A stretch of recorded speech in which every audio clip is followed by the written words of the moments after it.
I love East Asian horror films. I love video essay documentaries. I love F for Fake is one of my favorite documentaries. Orson Welles. That was actually a big inspiration for the intro edit of my film.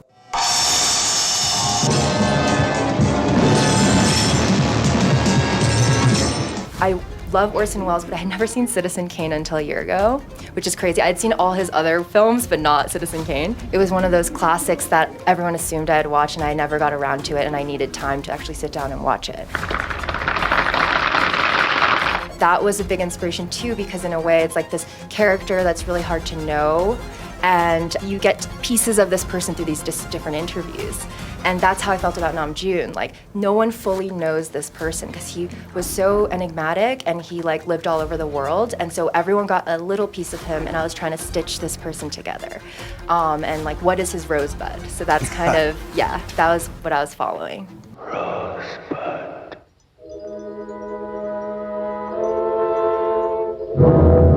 Nam June Paik saw the world that we're living in today, this technology, screen obsessed.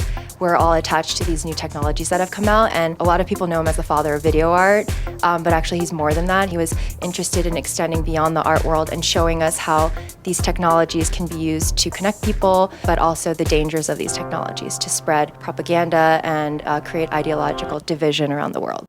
He's a national treasure in Korea.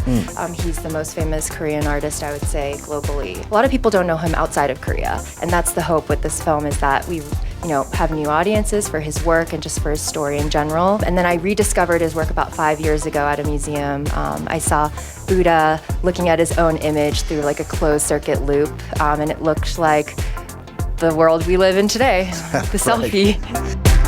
I would have loved to interview big K-pop stars.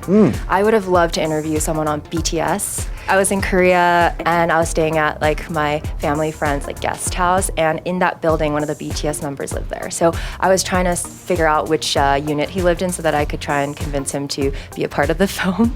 But I failed, and I hope that he sees this one day and he decides to talk to me about Nam June.